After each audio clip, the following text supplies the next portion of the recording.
আসসালামু আলাইকুম everyone.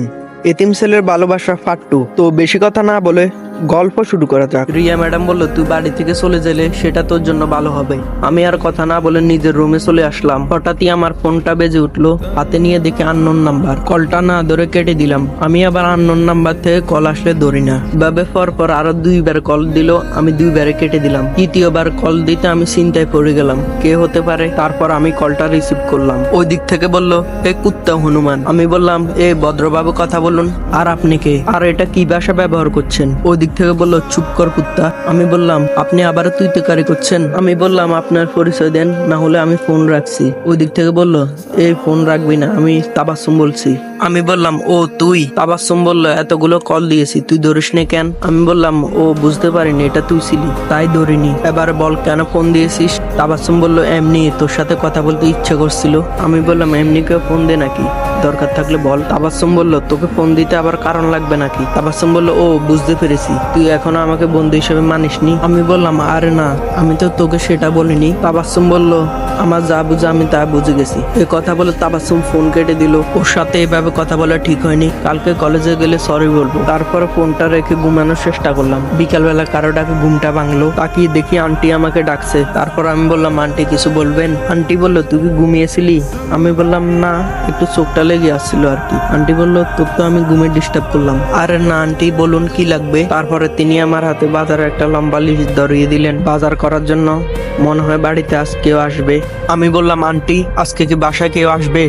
Aunty বলল, হ্যাঁ, রিয়া বলল তার বান্ধবীরা আসবে, এখন যা তাড়াতাড়ি যেয়ে বাজার করে নিয়ে আয়। আমি বললাম, আচ্ছা আনছি বাজার করে। রিয়া ম্যামের বান্ধবীরা আসবে এটা শুনে আমার মনটা খারাপ হয়ে গেল, কেননা তারা আসলে আমাকে অপমানিত হতে হয়। আমি বাজার করে বাড়ির সামনে আসলাম। বাড়ির সামনে আসতে দেখি 2টা প্রাইভেট কার দাঁড়িয়ে আছে। আমার বুঝতে দেরি হলো না, তারা চলে এসেছে। তারপর ঘরের ভিতরে ঢুকে গেলাম। ঢুকতে দেখি তারা সোফার উপরে বসে আছে। ওদের ভিতরে 2টা ছেলে আছে। ওই 2টা ছেলেকে আমার চিনা চিনা লাগছে। তারপর রিয়া ম্যাডাম আমাকে দেখতে পেয়ে বলল, ওই তোরা সবাই দেখ, নবাবজাদা এসে গেছে। আমি বললাম, ম্যাডাম রাস্তা অনেক জ্যাম ছিল, তাই একটু দেরি হয়ে গেল আসতে। তারপর রিয়া ম্যাডাম বলল, যা ওদের জন্য কিছু নাস্তা নিয়ে আয়। আমি বললাম, আচ্ছা ঠিক আছে। তারপর আমি রান্নাঘর থেকে ওদের জন্য নাস্তা নিয়ে আসলাম। তারপরে আমি সবাইকে নাস্তা দিতে লাগলাম।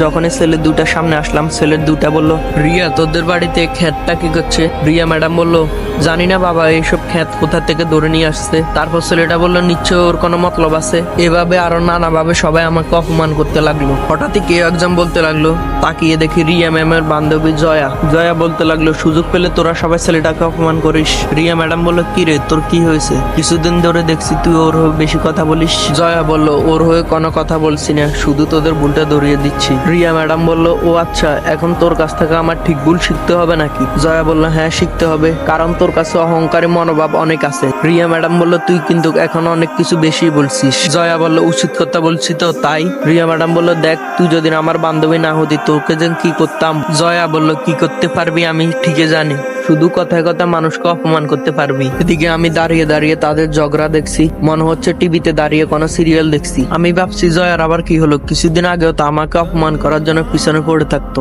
আর এখন সে কিনা আমার হয়ে প্রতিবাদ করছে। এভাবে ঝগড়া করতে করতে জয়া হঠাৎ বলল, তোর সাথে বন্ধুত্ব করে আমি জীবনে বড় ভুল করে ফেলেছি। যে মানুষকে মানুষ মনে করে না তার সাথে আবার কিসের বন্ধুত্ব। এদিকে জয়া চলে গেল। এদিকে রিয়া ম্যাম আমার কাছে আসি ঠাস করে একটা সর মারে বলল, আজ শুধু তোর জন্য ও আমার সাথে এরকম করলো। বল তুই ওকে কি জাদু করলি। গালে হাত দিয়ে নিচের দিকে তাকিয়ে আছি, মুখ দিয়ে কোনো কথা বেরোচ্ছে না। রিয়া ম্যাডাম বলল, কি হলো, কথা বলছিস না কেন।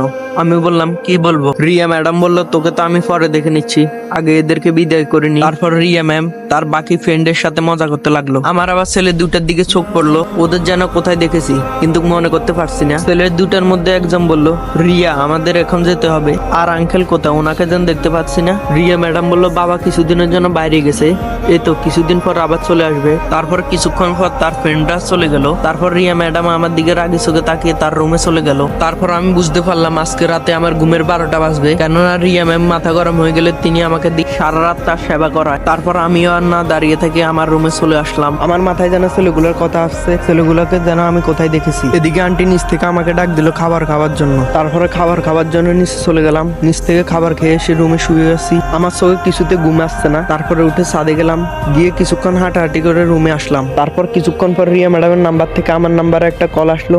গিয়ে দেখি বিছানায় বসে মোবাইল চালাচ্ছে। আমি যেতে রিয়া ম্যাডাম বললো, কিরে তোর আসতে এত সময় লাগলো কেন? আমি বললাম আমি তো আপনার ফোন পাওয়ার সাথে সাথে চলে আসলাম। রিয়া ম্যাডাম বললো, চুপ, আবার মুখে মুখে কথা বলছিস? তারপর বললো আমার সাথে সাথে আয়। তারপরে তিনি আমাকে বাথরুমের সামনে নিয়ে আসলো, এনে বললো ভিতরে কিছু কাপড় চোপড় আছে আমার, এগুলো ধুয়ে দে, ভালোভাবে ধুবি যেন কাঁচরা না থাকে। আমি বললাম কি ম্যাডাম, এগুলোর জন্য তো এক্সট্রা লোক আছে। রিয়া ম্যাডাম বললো আছে, ওরা ঠিকভাবে ধুতে পারে না, তাই আজকে তোকে দিয়ে ধোয়াচ্ছি। এখন কথা না বলে দুই ফেল। আমি মনে মনে বলছি আল্লাহ জানে আমাকে দিয়ে আর কি কি করায়। তারপর রিয়া ম্যাডাম চলে গেল। এখন নাকি আমাকে কাপড় চোপড় দিতে হবে। এভাবে রিয়া ম্যাডাম সারা রাত আমাকে দিয়ে তার কাজ করালো। এভাবে তিনিও ঘুমাননি, শুধু আমাকে কষ্ট দিবে বলে ফজর আজানের একটু আগে তিনি ঘুমিয়ে পড়লো। তারপর আমি আমার রুমে চলে আসলাম। তারপর মসজিদে চলে গেলাম। মসজিদ থেকে এসে দেখি রিয়া ম্যাম আর আন্টি বসে নাস্তা করছে। তারপর আমি আমার নাস্তা নিয়ে রুমে চলে আসলাম। তারপর নাস্তা শেষে কিছুক্ষণ পড়লাম। কালকে রাতে কিছুই পড়া হয়নি। তারপর কলেজের সময় হয়ে গেল, আমি নিচে চলে গেলাম। নিচে নেমে গাড়ির সামনে রিয়া ম্যামের জন্য অপেক্ষা করতে লাগলাম। হঠাৎ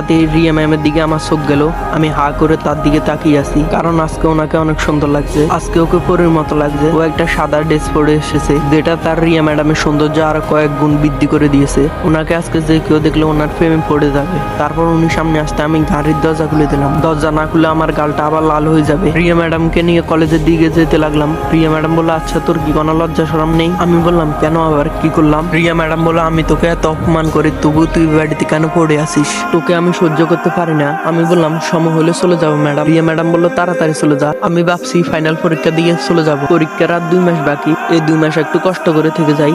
কলেজে এসে গাড়ি থামালাম। তারপর রিয়া ম্যাডাম নেমে চলে গেল। তারপর আবার রিয়া ম্যাডাম এসে বলল, এই শোন, কলেজে আসলে তুই তোর মতন থাকবি, আমি আমার মতন থাকবো। আমি বললাম আঙ্কেল তো আপনার সাথে থাকতে বলেছে আমাকে। রিয়া ম্যাডাম বললো, আমি যা বলছি তাই করবি, আর আমার কোনো কিছু দরকার হলে তোকে ডেকে নিব। আমি বললাম আচ্ছা ঠিক আছে। তারপর রিয়া ম্যাডাম চলে গেল। উনি চলে যাওয়ার পরে আমি কলেজের মাঠে গাছের তলে বসে আছি। হঠাৎই কেউ একজন পিছন থেকে এসে আমার চুলগুলো টেনে ধরে ধরে ধরে টানতে লাগলো। পিছন দিকে তাকাতে দেখি তাবাসসুম। ও আমার দিকে রাগি চোখে তাকিয়ে আছে। ওর এইভাবে তাকানো দেখে আমার ভয় হতে লাগলো। আমি বললাম, ওই কি করছিস কি? স্যার বলছি আমার খুব লাগছে। তাবাসসুম বলল, চুপ থাক কুত্তা, তুই আমার সাথে কোনো কথা বলবি না। আমি বললাম আচ্ছা ঠিক আছে, আমি আর তোর সাথে কোনো কথা বলবো না। এই কথা বলার সাথে সাথে তাবাসসুম আমার শার্টের কলার ধরে বলল, কি বললি কুত্তা, তুই আমার সাথে কথা বলবি না? আমি বললাম কলার থেকে হাত সরা, দেখ সবাই আমাদের দিকে কিভাবে তাকিয়ে আছে, আর তাছাড়া তুই তো বললি আমি যেন তোর সাথে আর কথা না বলি। তাবাসসুম বলল, যা বলেছি আগের মাথায় বলেছি, আগে বল তুই আমার সাথে কালকে রাতে কি কথা বলেছিস? আমি বললাম তুই কি বলছিস, আমি তো কিছু বুঝতেছি না। তাবাসসুম বলল, আহারে কুচি খোকা, কিছু জানে না, চুপ কর কুত্তা, কালকে আমার সাথে এইভাবে কেন কথা বলেছিস?